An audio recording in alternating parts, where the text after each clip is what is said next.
mengembangkan persahabatan dengan Allah. Shalom mitra produktif. Jumpa lagi dengan saya, Pastor Tommy Ringo, di Tahta Daud Channel dan Podcast Produktif dalam program 50 episode kehidupan yang dikendalikan oleh tujuan yang alkitabiah. Untuk apa kita ada di dunia ini? Episode 12.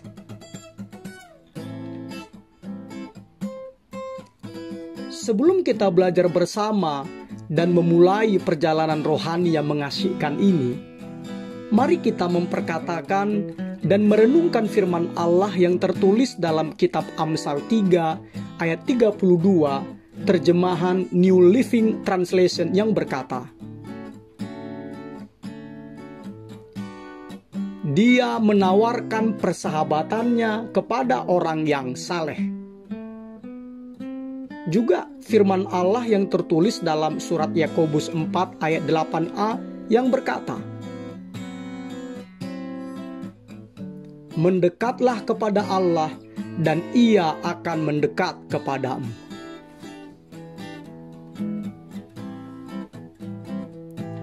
Dalam ayat tersebut kita diingatkan bahwa kedekatan Anda dengan Allah ditentukan oleh pilihan Anda. Sama seperti semua persahabatan lainnya, Anda harus berusaha mengembangkan persahabatan Anda dengan Allah. Karena persahabatan tersebut tidak akan terjadi secara kebetulan. Dibutuhkan kerinduan, gairah, waktu, tenaga, atau energi. Jika Anda menginginkan hubungan yang lebih dalam dan lebih akrab dengan Allah, maka Anda harus belajar jujur membagikan atau menyampaikan perasaan-perasaan Anda kepadanya. Mempercayai Allah ketika Dia meminta Anda melakukan sesuatu, belajar mempedulikan apa yang dipedulikannya, dan merindukan persahabatan dengannya lebih dari segalanya.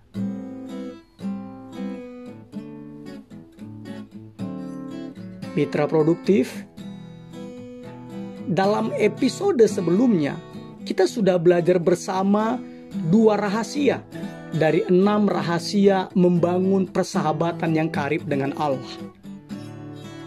Pertama, melakukan percakapan terus-menerus dengan Allah dengan cara mengucapkan doa-doa yang pendek sepanjang hari.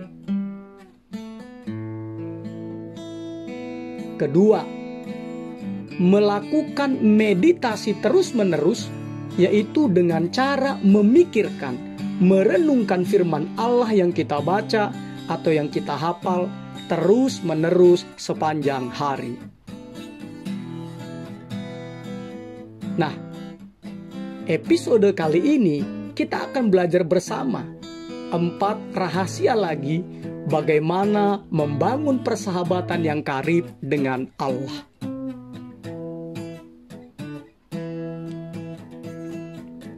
Ketiga, saya harus memilih untuk jujur kepada Allah.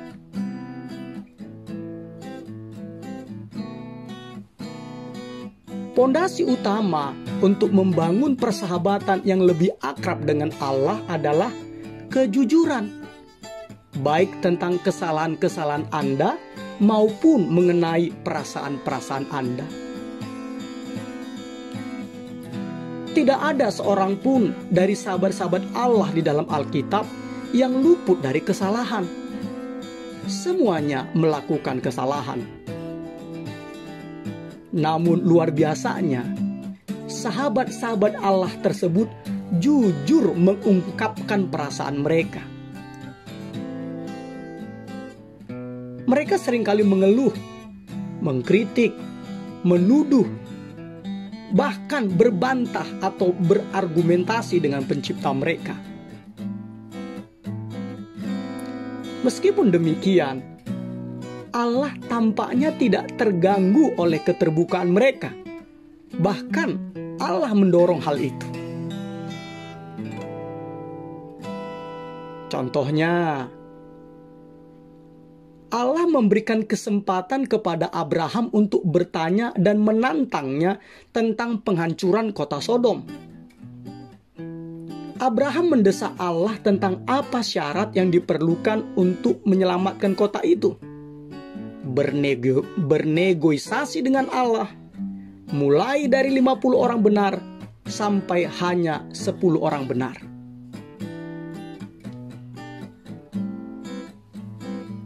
Allah juga mendengarkan dengan sabar banyak tuduhan Daud tentang ketidakadilan, pengkhianatan, dan disingkirkan. Allah juga tidak membunuh, tidak membantai Yeremia ketika Yeremia menyatakan bahwa Allah menipunya. Begitu juga dengan Ayub. Ayub dibiarkan menyatakan kepahitannya selama penderitaannya, dan pada akhirnya Allah membela Ayub karena ia jujur dan menegur teman-temannya Ayub karena mengatakan hal-hal yang salah tentang Allah. Yaitu tertulis dalam Ayub 42 ayat 7-8. Dan luar biasanya lagi, dalam kitab Keluaran 33 ayat 1-17, tertulis tentang persahabatan yang jujur antara Allah dengan Musa, di mana Allah secara terbuka menyatakan rasa muaknya kepada ketidaktaatan Israel. Allah memberitahukan Musa bahwa ia akan menepati janjinya untuk memberikan tanah perjanjian dengan bangsa Israel, tetapi ia tidak akan menyertai mereka lagi. Ia hanya mengutus malaikatnya untuk menyertai mereka. Allah muak, dan ia membiarkan Musa merasakan apa yang ia rasakan. Dan sebagai seorang sahabat Allah, Musa menanggapi dengan kejujuran yang sama. Dia berkata dalam kitab Keluaran 33 ayat 33 ayat 12-17. Musa berkata, "Memang engkau berfirman kepadaku, suruhlah bangsa ini berangkat, tetapi engkau tidak memberitahukan kepadaku siapa yang akan kau utus bersama-sama dengan aku. Jika aku kiranya mendapatkan kasih karunia di hadapanmu, beritahukanlah kiranya jalanmu kepadaku. Ingatlah bahwa bangsa ini adalah umatmu. Jika engkau sendiri tidak membimbing kami, janganlah suruh kami berangkat dari sini. Dari manakah gerangan akan diketahui bahwa aku telah mendapat kasih karunia di hadapanmu, yakni aku dengan umatmu ini? Bukankah karena engkau berjalan bersama-sama dengan kami?" Berfirmanlah Tuhan kepada Musa, "Juga hal yang telah kau katakan ini akan kulakukan, karena engkau telah mendapat kasih karunia di hadapanku, dan aku mengenal engkau."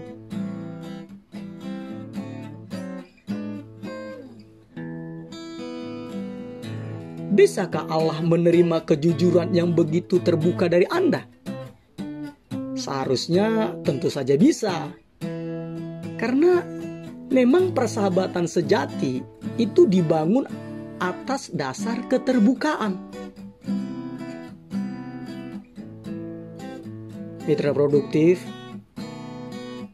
Allah itu mendengarkan setiap kata yang sungguh-sungguh dari sahabat-sahabatnya. Allah bosan dengan kata-kata klise yang agamawi. Makanya, untuk menjadi sahabat Allah, Anda harus jujur kepada Allah dengan menyampaikan perasaan Anda yang sebenarnya, bukan apa yang Anda pikir seharusnya Anda rasakan atau katakan.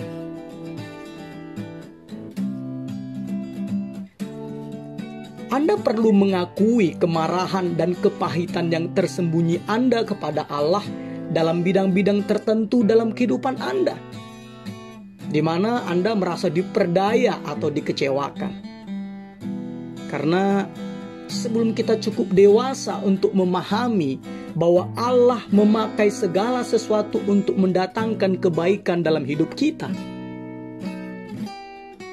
maka kita akan memendam kemarahan terhadap Allah sehubungan dengan penampilan, latar belakang, doa-doa yang tak terjawab, luka-luka masa lalu, dan hal-hal lainnya yang akan kita ubah seandainya kita adalah Allah.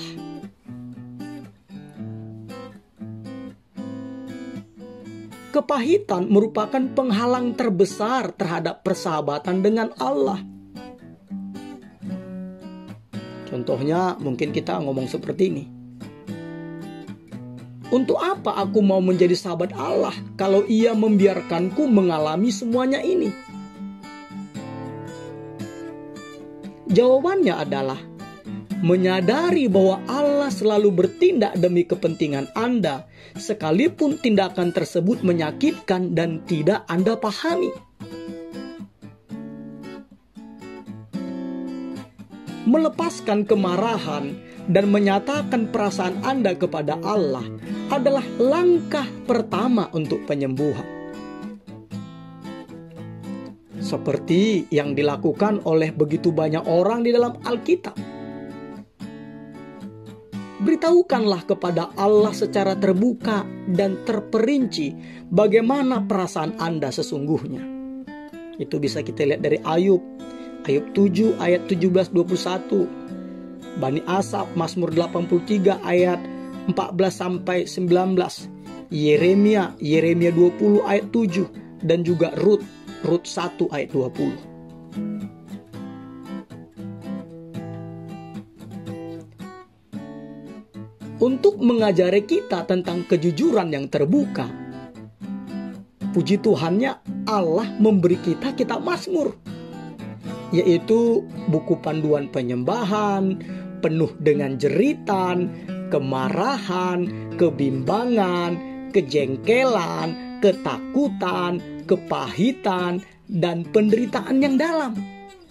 Digabungkan dengan ada ucapan syukur, pujian, dan pernyataan iman.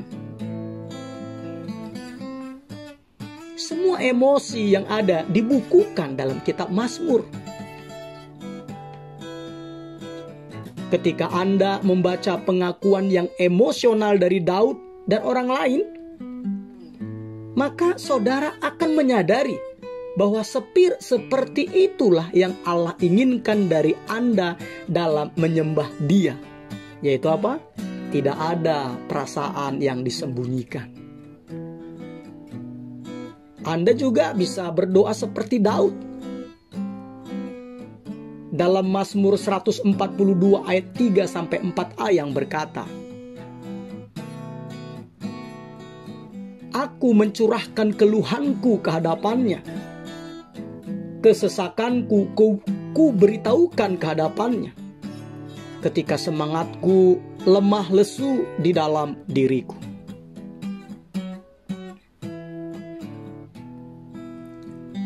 Ketika kita mengetahui bahwa semua sahabat karib Allah, baik itu Musa, Daud, Abraham, Ayub, dan lainnya pernah mengalami keraguan atau kebimbangan, itu mengajarkan kita supaya kita tidak berkecil hati. Para sahabat karib Allah tersebut tidak menyembunyikan perasaan mereka dengan perkataan-perkataan bernada rohani. Mereka justru dengan berterus terang mengungkapkan perasaan mereka secara terbuka di depan umum. Mitra produktif, menyatakan keraguan atau kebimbangan kadang-kadang merupakan langkah pertama menuju ke tingkat keakraban yang lebih tinggi lagi dengan Allah.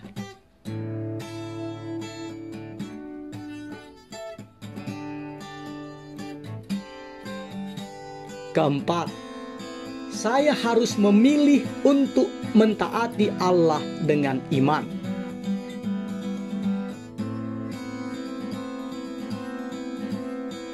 Setiap kali Anda mempercayai hikmat Allah dan melakukan apapun yang Dia firmankan, walaupun Anda tidak memahaminya, sesungguhnya Anda sedang memperdalam persahabatan Anda dengan Allah. Makanya Yesus menegaskan bahwa ketaatan adalah syarat untuk akrab dengan Allah. Yesus berkata dalam Injil Yohanes 15 ayat 14, "Kamu adalah sahabatku jikalau kamu berbuat apa yang kuperintahkan kepadamu."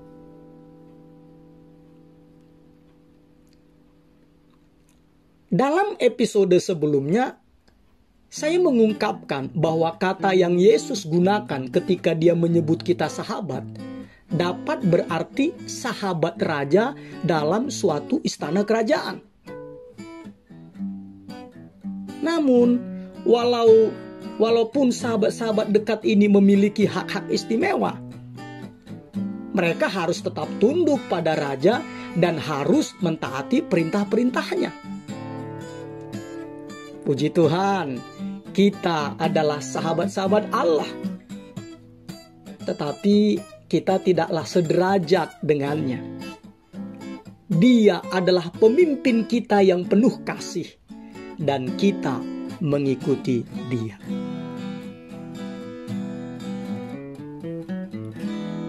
Kita mentaati Allah bukan karena kewajiban, atau ketakutan, atau keharusan, atau karena paksaan, tetapi karena kita mengasihi Dia dan percaya bahwa Dia mengetahui apa yang terbaik bagi kita. Kita mau mengikuti Yesus Kristus karena rasa syukur atas semua yang telah Dia kerjakan bagi kita. Dan semakin dekat kita mengikuti Dia, maka semakin akrab persahabatan kita dengannya. Haleluya.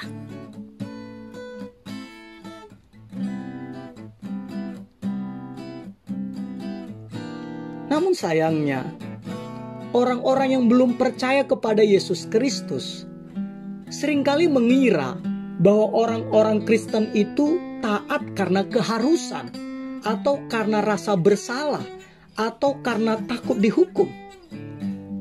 Tetapi yang benar justru sebaliknya. Kita ini taat kepada Yesus Kristus karena kita telah diampuni dan dibebaskan.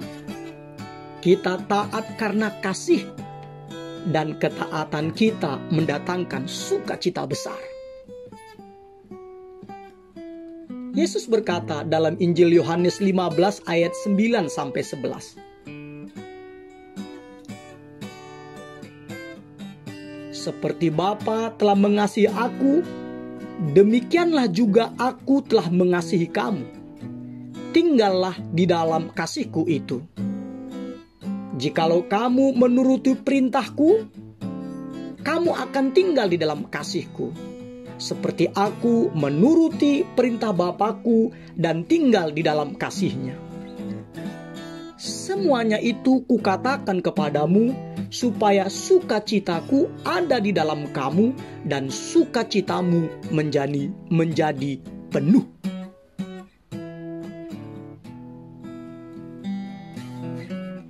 Perhatikanlah dari ayat tersebut bahwa Yesus mengharapkan agar kita melakukan apa yang Dia kerjakan dengan Bapa. Hubungannya dengan Bapanya adalah contoh teladan bagi persahabatan kita dengannya. Yesus melakukan apapun yang Bapa minta Dia lakukan karena kasih.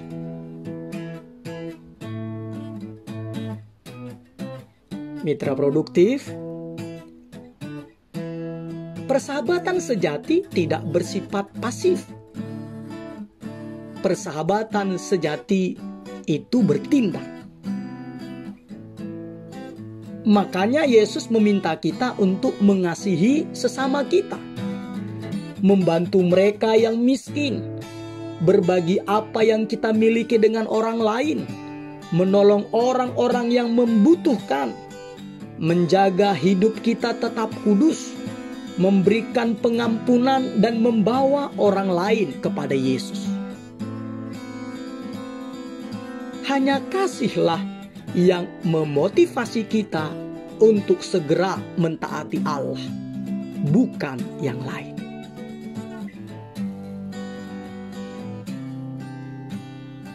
Kita sering ditantang oleh seseorang atau hamba Tuhan untuk mengerjakan dalam tanda kutip hal-hal besar bagi Allah. Tetapi sebenarnya Allah lebih senang jika kita melakukan hal-hal kecil untuknya karena taat. Hal-hal kecil tersebut mungkin tidak terlihat oleh orang lain, tetapi Allah melihat dan memperhatikannya dan menganggapnya sebagai tindakan penyembahan.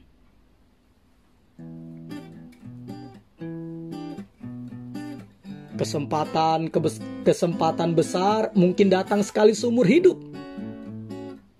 Tetapi kesempatan-kesempatan kecil mengelilingi kita setiap hari. Bahkan dengan tindakan-tindakan sederhana seperti berkata yang benar, berbuat kebaikan, dan memotivasi orang lain, kita bisa mendatangkan senyuman pada wajah Allah. Allah sangat menghargai tindakan-tindakan ketaatan yang sederhana lebih daripada doa-doa, pujian, atau persembahan kita. Alkitab berkata dalam 1 Samuel 15 ayat 22, apakah Tuhan itu berkenan kepada korban bakaran dan korban sembelihan sama seperti kepada mendengarkan suara Tuhan? Sesungguhnya, mendengarkan lebih baik daripada korban sembelihan, memperhatikan lebih baik daripada lemak domba-domba jantan.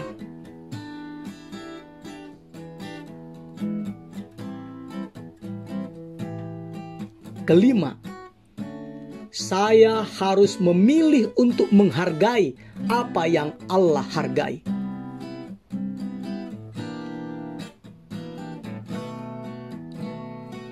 Mitra produktif,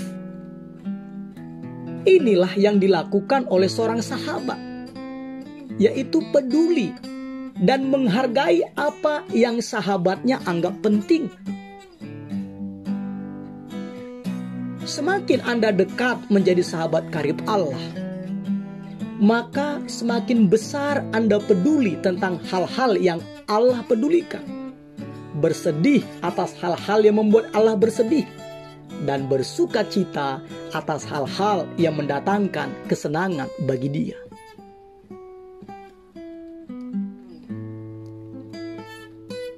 Paulus merupakan contoh teladan terbaik dalam hal ini,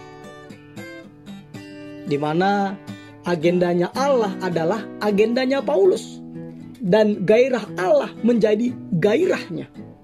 Seperti yang tertulis dalam 2 Korintus 11 ayat 2 terjemahan The Message. Hal yang membuatku begitu terganggu adalah karena aku sangat peduli kepadamu. Inilah gairah Allah yang menyala di dalam diriku.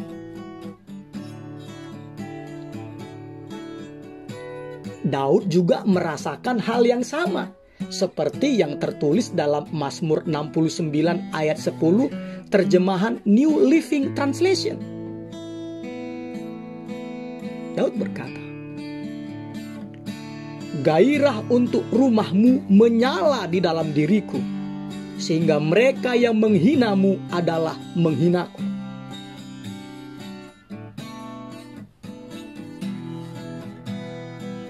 Mitra produktif, apa yang paling Allah pedulikan?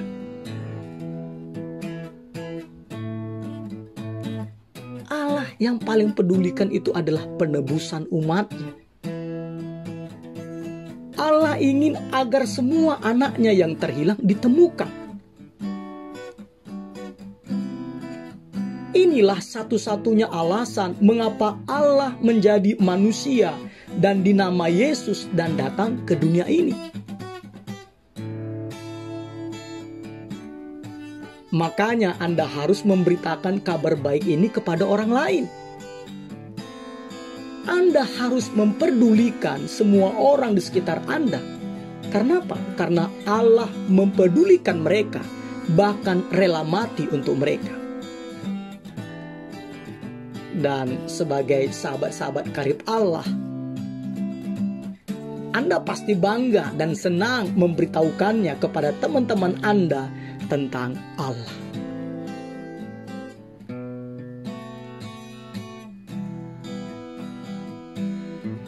Keenam, saya harus menginginkan persahabatan dengan Allah lebih dari apapun.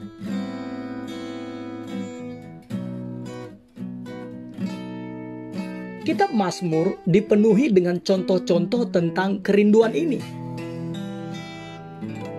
Daud dengan bergairah ingin bersungguh-sungguh mengenal Allah lebih dari segala yang lain.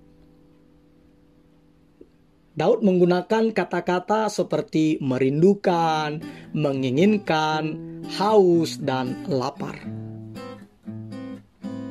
Daud mendambakan Allah. Makanya Daud berkata di dalam Mazmur 27 ayat 4. Satu hal telah kuminta kepada Tuhan, itulah yang kuingini. Diam di rumah Tuhan seumur hidupku, menyaksikan kemurahan Tuhan dan menikmati bait-Nya. Bahkan dalam Mazmur yang lain, Daud juga berkata dalam Mazmur 63 ayat 4. Sebab kasih setiamu lebih baik daripada hidup.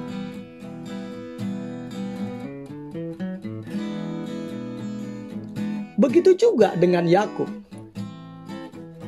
Gairah Yakub untuk memperoleh berkat Allah atas kehidupannya begitu besar, sehingga Yakub bergulat dalam debu dengan Allah sepanjang malam dan berkata,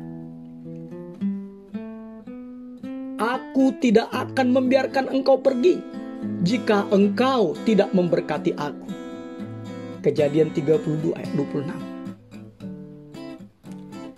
Dan luar biasanya, bagian yang paling mengagumkan dari cerita ini adalah bahwa Allah yang Maha Kuasa membiarkan Yakub menang.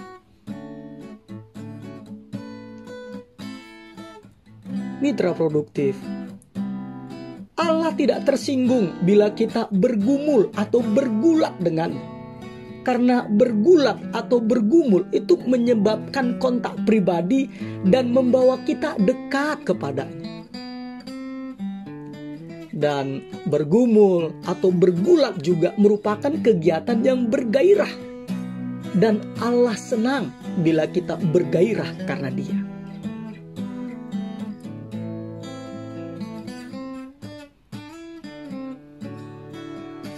Paulus juga adalah contoh lain dari orang yang sangat bergairah menginginkan persahabatan dengan Allah. Tidak ada hal yang lebih penting. Persahabatan dengan Allah merupakan prioritas utama, fokus total, dan tujuan utama dalam hidupnya. Itulah sebabnya Allah memakai Paulus secara luar biasa. Alkitab terjemahan Amplified dalam Filipi 3 ayat 10 menyatakan gairah Paulus yang luar biasa, di mana Paulus berkata seperti ini. Tujuan utamaku ialah agar aku dapat mengenal Dia, agar aku secara bertahap bisa bergaul semakin dalam dan akrab dengan Dia, merasakan dan mengenali serta memahami keajaiban pribadinya dengan lebih kuat dan lebih jelas.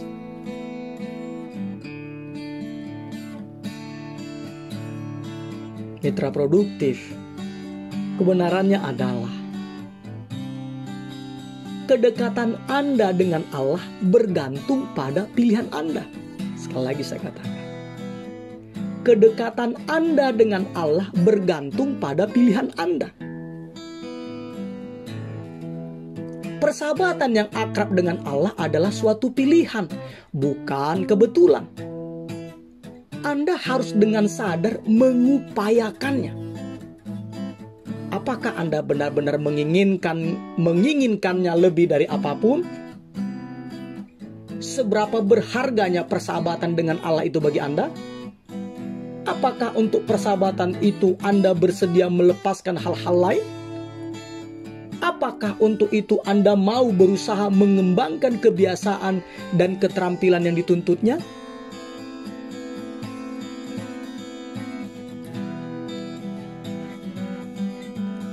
Mungkin Anda pernah bergairah kepada Allah, tetapi sekarang Anda kehilangan kegairahan itu. Seperti yang terjadi terhadap orang Kristen di Efesus, yakni mereka telah kehilangan kasih mula-mula mereka. Namun, saatnya sekarang mitra produktif bagi Anda untuk melakukannya lagi apa yang semula Anda lakukan. Bangun lagi kegairahan Anda dengan Allah, walaupun saat ini Anda sedang mengalami tekanan dan penderitaan. Mengapa? Karena penderitaan adalah salah satu cara Allah membangunkan kita dari kebekuan rohani. Seringkali masalah-masalah yang Anda alami bukanlah hukuman. Justru masalah-masalah tersebut merupakan panggilan dari Allah yang penuh kasih untuk membangunkan Anda. Allah tidak marah pada Anda. Dia sangat mengasihi Anda. Dan Dia akan melakukan apapun yang perlu untuk membawa Anda kembali kepada persekutuan yang akrab dengannya. Tapi puji Tuhan, ada cara yang lebih mudah untuk mengobarkan kembali kegairahan Anda kepada Allah. Yaitu apa? Mulailah dengan meminta kepada Allah agar Ia memberikan kerinduan itu kepada Anda. Dan teruslah memintanya sampai Anda menerimanya. Berdoalah seperti ini sepanjang hari. Tuhan Yesus, lebih dari segalanya, aku ingin mengenal Engkau lebih dalam.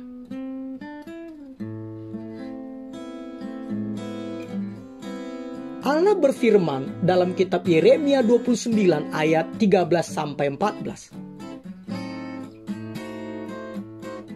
Apabila kamu mencari aku, kamu akan menemukan aku. Apabila kamu menanyakan aku dengan segenap hati, aku akan memberi kamu menemukan aku. Demikianlah firman Tuhan, dan aku akan memulihkan keadaanmu. Haleluya. Bahkan Yesus berkata di dalam Injil Matius 7 ayat 7-8. Mintalah, maka akan diberikan kepadamu. Carilah, maka kamu akan mendapat. Ketoklah, maka pintu akan dibukakan bagimu. Karena setiap orang yang meminta menerima, dan setiap orang yang mencari mendapat, dan setiap orang yang mengetok, baginya pintu dibukakan. Mitra produktif, kesimpulannya adalah tidak ada apapun, benar-benar tidak ada yang lebih penting daripada mengembangkan persahabatan dengan Allah. Inilah hubungan yang akan kekal selamanya. Paulus mengatakan kepada Timotius dalam surat 1 Timotius 6 ayat 21a, terjemahan Living Bible. Beberapa di antara orang-orang ini telah kehilangan hal yang terpenting dalam hidup mereka. Mereka tidak mengenal Allah.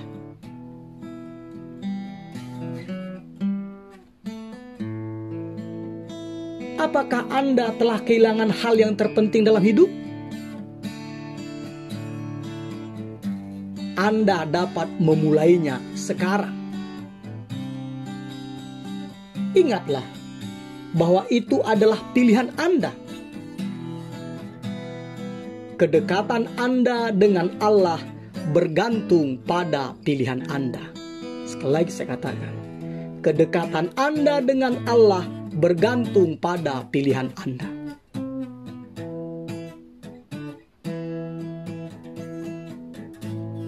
Episode 12. Berpikir dan merenungkan tujuan hidup kita. Nilai-nilai atau prinsip-prinsip yang harus kita pikirkan dan renungkan. Kedekatan saya dengan Allah bergantung pada pilihan saya. Ayat untuk diingat, Yakobus 4 ayat 8a. Mendekatlah kepada Allah dan Ia akan mendekat kepadamu. Pertanyaan untuk dipikirkan dan didiskusikan. Pilihan-pilihan praktis apa yang akan saya buat hari ini supaya saya menjadi semakin dekat dengan Allah?